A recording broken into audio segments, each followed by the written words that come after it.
السلام علیکم میرے پیارے دوستو۔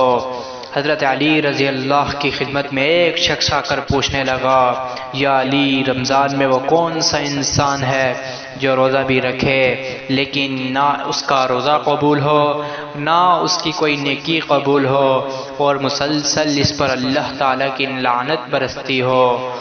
تو تب حضرت علی رضی اللہ عنہ نے فرمایا، یہ شخص، وہ انسان وہ ہے جو رمضان کے مہینے میں روزہ رکھ کر دو کام انجام دیتا ہو۔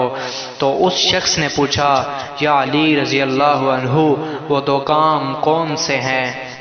تو میرے پیارے دوستو، حضرت علی رضی اللہ عنہ نے فرمایا، پہلا کام وہ روزے میں جھوٹ بولتا ہو، اور دوسرا کام وہ زمانے میں بے حیائی اور بدکاری پھیلاتا ہو۔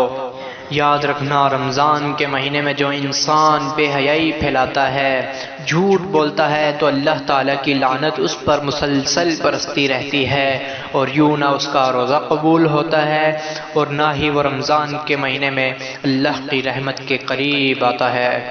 بے زبان کو وہ زبان دیتا ہے، پڑھنے کو وہ پھر قرآن دیتا ہے، بخشنے پہ آئے جب امت کے گناہوں کو، تحفے میں گناہگار کو رمضان دیتا ہے۔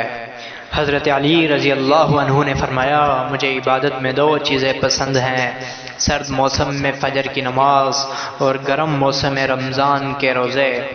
روزے دار کے لیے دو خوشیاں ہیں، ایک افطار کے وقت، دوسری اپنے رب سے ملاقات کے وقت، اور روزے دار کی منہ کی بو اللہ عزوجل کے نزدیک مجھ سے زیادہ پاکیزہ ہے۔ سحری میں برکت، نبی اکرم صلی اللہ علیہ وسلم نے فرمایا، سحری میں کھایا کرو کیونکہ سحری میں کھانے میں برکت ہے۔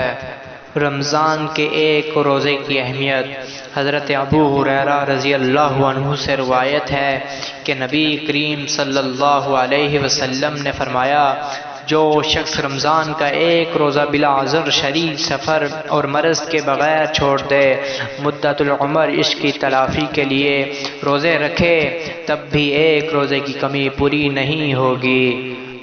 زندگی کو رمضان جیسا بنا لو تو موت عید جیسی ہوگی۔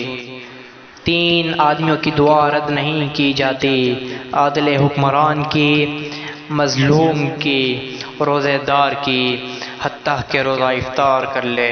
رسول اللہ صلی اللہ علیہ وسلم نے فرمایا، جس نے روزہ رکھ کر بھی بد زبانی اور جھوٹ نہ چھوڑا تو اللہ تعالیٰ کو اس کا کھانا پینا چھوڑ دینے کی کوئی ضرورت نہیں۔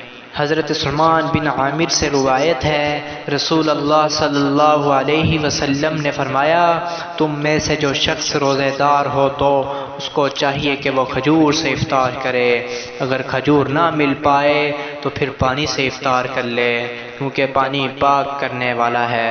رسول اللہ صلی اللہ علیہ وسلم نے فرمایا، جب رمضان کا مہینہ آتا ہے تو جنت کے دروازے کھول دیے جاتے ہیں اور شیاطین زنجیروں میں جکڑ دیے جاتے ہیں۔